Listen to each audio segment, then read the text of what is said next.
Welcome to the Global Men's Wellness Podcast. Today we're exploring something really important in men's health, the latest developments in treating erectile dysfunction, or ED. We'll be focusing quite a bit on topical therapies, these newer creams and gels.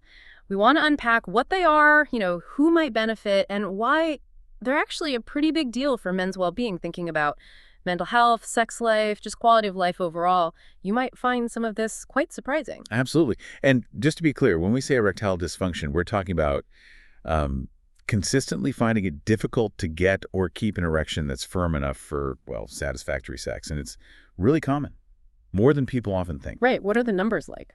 Well, in the U.S., it affects about 24% of men between 40 and 80. Globally, it's closer to 50%. But what's maybe more surprising is we're seeing it more in younger guys, too. One study showed almost 18% of men aged 18 to 24 reporting issues. Wow, 18 to 24. That's significant. And it's more than just a physical problem, right? It can be like a warning sign. Exactly.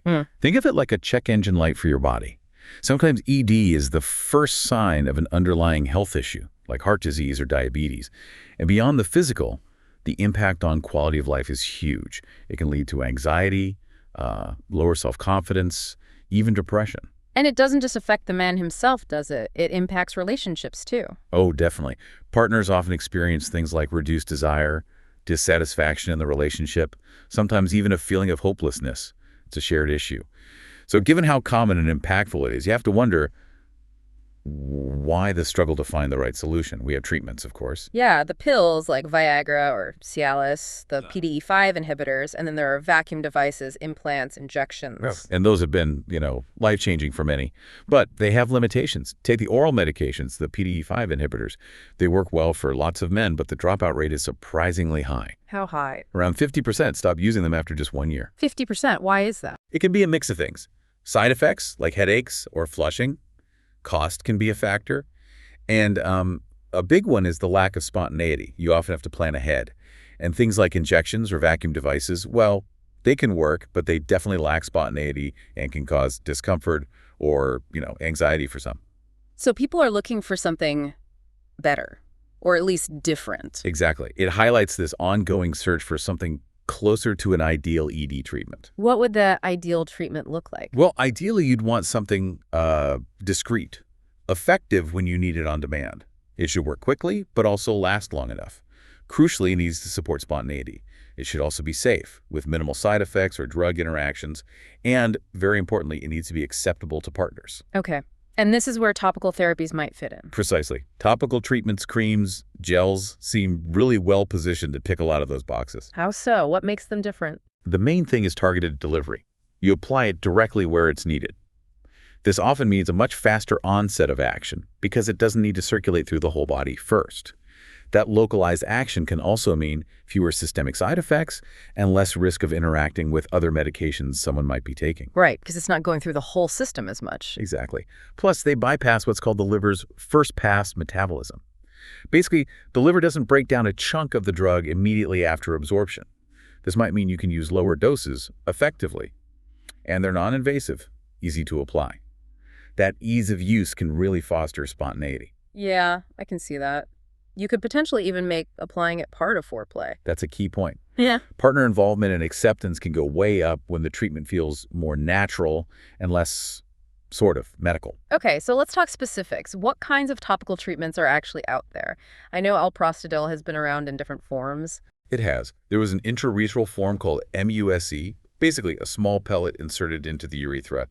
It had some success, but side effects like pain were common, and lots of people stopped using it. It's actually been discontinued in the U.S. now.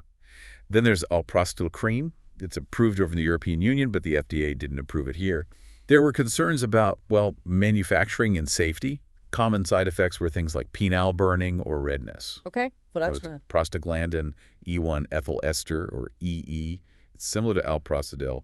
Some studies show it helps improve erections, but again, skin irritation can be an issue. Then you have nitric oxide donors.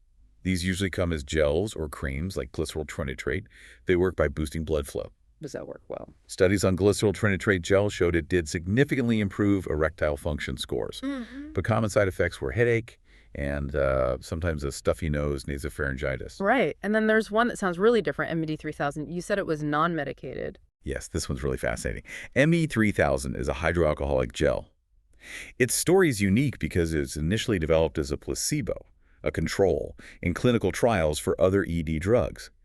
But then researchers noticed it was actually having a positive effect on its own. Wow, the placebo actually worked. Kind of. It wasn't just a placebo effect. It demonstrated significant, clinically meaningful improvements in erections for many men, about 63% in studies. And get this, in one study, almost 45% of intercourse attempts resulted in noticeable erections within just 10 minutes.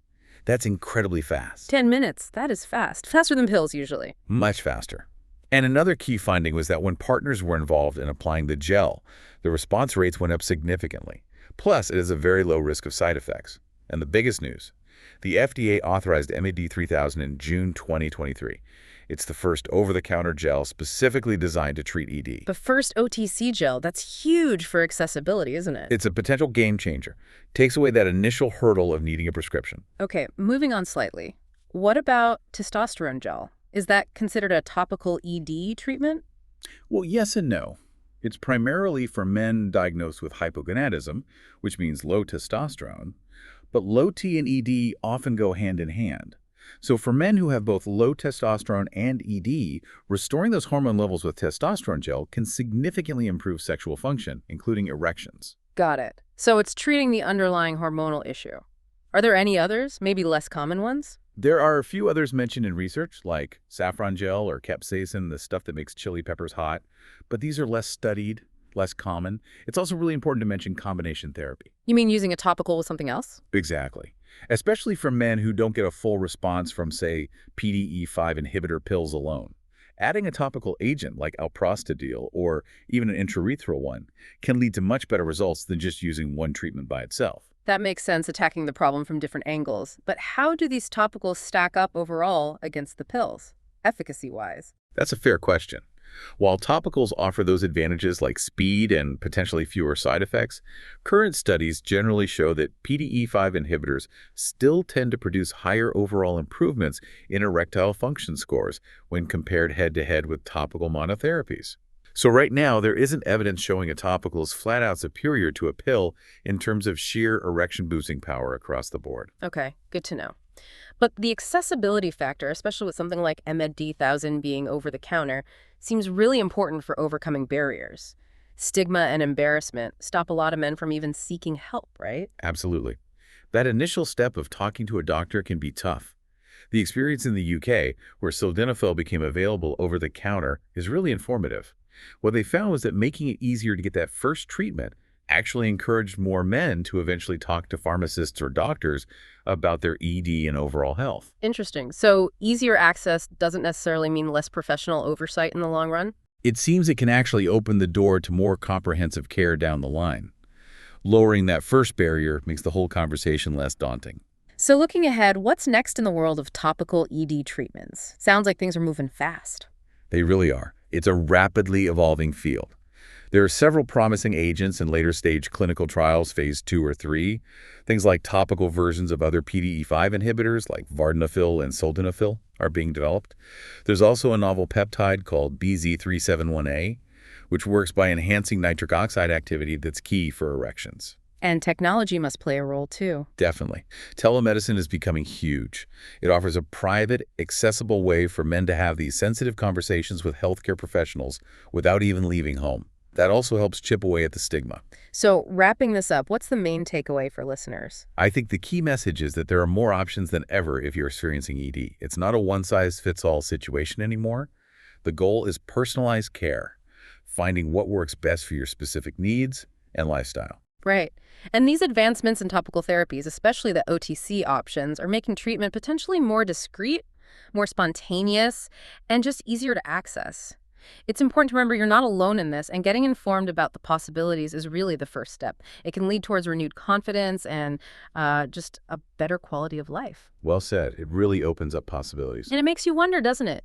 If we can lower the barrier for seeking help for something as personal as ED through easier access and innovation, what other areas of men's health could really benefit from that same kind of approach? Something to think about.